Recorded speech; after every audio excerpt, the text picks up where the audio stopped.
दोस्तों एक अच्छा फ़ोन हर कोई चाहता है जिसकी परफॉर्मेंस कम से कम नहीं तो साल 2 साल तक अच्छी खासी चले। पर अपने अच्छे खासे पैसे लगाने के बाद भी लोग गलत फ़ोन चूज़ कर लेते हैं जो कुछ ही महीनों बाद हैंग होना, परफॉर्मेंस डाउन होना, स्लो हो जाना स्टार्ट हो जाता है। तो दोस्तों कैसे पता लगाएं कि हम जो फ़ोन ले रहे हैं उसकी परफॉर्मेंस आने वाले कुछ मंथ में या सालों में वैसी ही सेम की सेम रह पाएगी या नहीं रह पाएगी। चलिए दोस्तों हम बात करते हैं फ़ोन की सबसे मेन चीज़ के बारे में। दोस्तों वैसे तो फ़ोन में हर कंपोनेंट इम्पोर्टेंट होता है, पर सबसे ज़्यादा इम्पोर्टेंट उसका प्रोसेसर होता है, यानी CPU होता है, सेंट्रल प्रोसेसिंग यूनिट। आप लोगों ने जब भी किसी फ़ोन की स्पेसिफिकेशन देखी होगी दोस्तों गूगल पे या किसी भी प्लेटफॉर्म पे, वहाँ पे हमेशा लिखा रहता है ये एक डुअल कोर प्रोसेसर है या क्वाड कोर प्रोसेसर है, हेक्सा कोर प्रोसेसर है, ऑक्टा कोर प्रोसेसर है, या फिर 2.0, 2.4 या 1.7 गीगाहर्ट्ज़ का प्रोसेसर है, या ये भी लिखा रहता है कि 10 mm का प्रोसेसर है, 12 mm का प्रोसेसर है या 7 nm का प्रोसेसर है। तो ये सब चीज़ें क्या हैं दोस्तों और हमारे प्रोसेसर के परफॉर्मेंस पे ये क्या असर करती हैं। तो दोस्तों बात करते हैं सबसे पहले कोर की। जो ये कोर शब्द यूज़ किया जाता है वो क्या है और क्या काम करता है। कोर एक पार्ट है दोस्तों CPU का। ये मल्टीटास्किंग करने के लिए CPU की हेल्प करता है और इसे आप मिनी CPU भी कह सकते हैं। मैं आपको एग्जांपल देके समझाता हूँ दोस्तों। मान लीजिए मैं एक CPU हूँ और मेरा ये जो हाथ है ये कोर है। ये एक हाथ है यानी कि ये सिंगल कोर है। अगर 2 हाथ होते तो डुअल कोर है, 4 हाथ होते तो क्वाड कोर है, 6 हाथ होते तो हेक्सा कोर है, 8 हाथ होते तो ऑक्टा कोर है। अब दोस्तों मान लो कि मेरे पास ये है और एक ये मेरे पास पाउच है दोस्तों, एक ये डब्बा है दोस्तों मेरे पास। अब मेरे को इंस्ट्रक्शन मिली कि मेरे को अपना माउस उठाना है तो मैं अपना माउस उठाऊँगा। ये इंस्ट्रक्शन मिली मेरे को। अब मेरे को इंस्ट्रक्शन मिली कि मेरे को अपने फ़ोन का डब्बा उठाना है, तो दोस्तों पहले मैं अपने माउस का काम ख़त्म करूँगा, उसके बाद अपने फ़ोन का डब्बा उठाऊँगा। तो ये क्या है दोस्तों, इसमें टाइम लग रहा है। मेरा एक सिंगल कोर है तो मेरे को पहले ये काम करना पड़ा, उसके बाद ये काम करना पड़ा। यहीं अगर मेरा डुअल कोर होता यानी कि मेरे 2 हाथ होते और मेरे को इंस्ट्रक्शन मिलती कि तुम्हें माउस और डब्बे का काम करना है, तो ये दोनों चीज़ें मैं एक साथ कर सकता हूँ। यही अगर मेरे क्वाड कोर होता यानी मेरे 4 हाथ होते तो मैं 4 चीज़ें एक साथ कर सकता हूँ। हेक्सा कोर होता तो मैं 6 चीज़ें एक साथ करता हूँ। और आजकल जो चल रहा है ऑक्टा कोर होता तो मैं 8 चीज़ें एक साथ कर सकता हूँ। आपको समझ में आ रहा होगा दोस्तों जो मैं आपको समझाना चाहता हूँ। इसका मतलब ये है कि जितने ज़्यादा कोर होंगे आप उतनी ज़्यादा मल्टीटास्किंग आराम से ईजिली प्रोसेसर कर पाएगा, उसके ऊपर कोई लोड नहीं आएगा।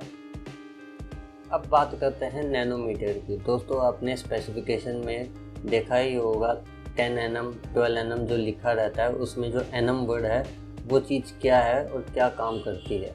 तो दोस्तों आपको पता ही होगा नैनोमीटर एक यूनिट है जिसे हम किसी भी चीज़ का साइज या लेंथ को जस्टिफाई करते हैं, जैसे सेंटीमीटर, mm, मिलीमीटर, ये सब चीज़ें की तरह ही नैनोमीटर भी होता है। तो प्रोसेसर में बहुत सारे छोटे छोटे ट्रांजिस्टर लगे रहते हैं। उन्हीं ट्रांजिस्टर को हम नैनोमीटर यानी कि nm में मेज़र करते हैं।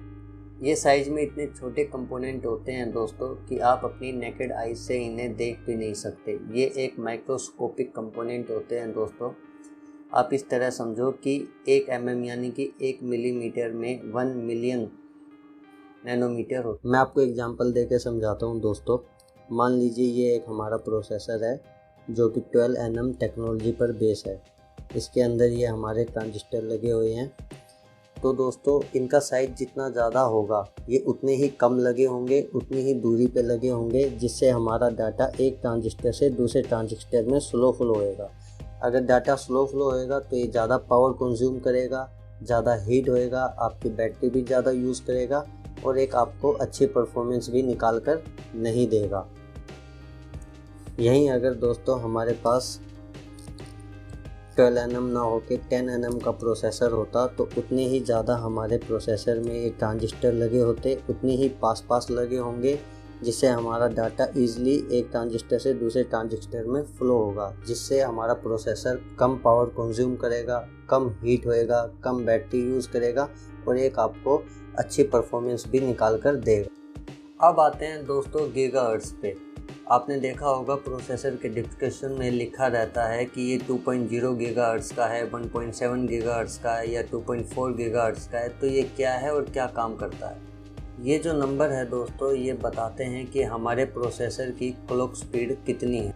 एक्चुअली दोस्तों, हमारे प्रोसेसर के पास में एक छोटी सी क्लॉक लगी रहती है जो हमारे प्रोसेसर के सर्किट को ऑन ऑफ करती है। इससे ये होता है दोस्तों कि हमारे प्रोसेसर के आसपास बहुत सारे सर्किट लगे रहते हैं, तो ये जितनी जल्दी ऑन ऑफ होते हैं हमारा डाटा उतनी ही तेज़ी से एक सर्किट से दूसरी सर्किट में फ़्लो होता है। दोस्तों, मैं आपको एग्जांपल के साथ बताता हूँ। मैंने आपको पहले भी कोर वाले सेक्शन में बताया था कि जैसे मेरे हाथ हैं ये कोर है।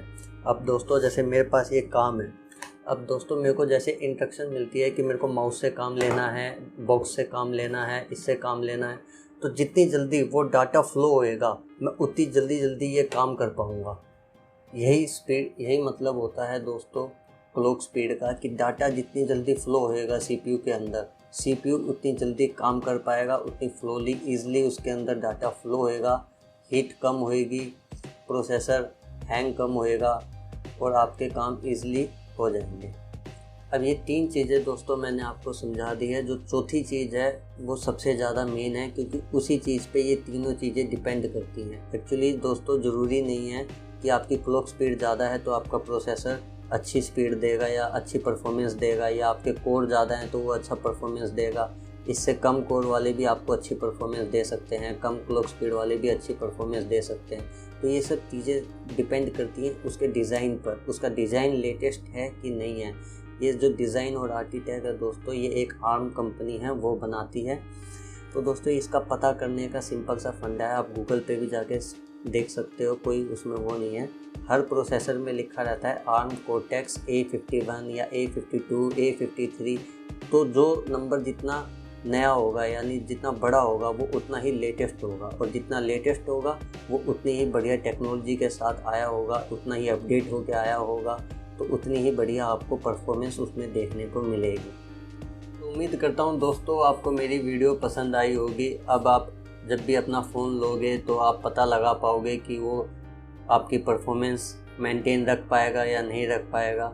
अगर आप लोगों को मेरी इन्फॉर्मेशन अच्छी लगी दोस्तों तो प्लीज़ लाइक करें, सब्सक्राइब करें, शेयर करें। फिर मिलते हैं अगली वीडियो में। Thank you.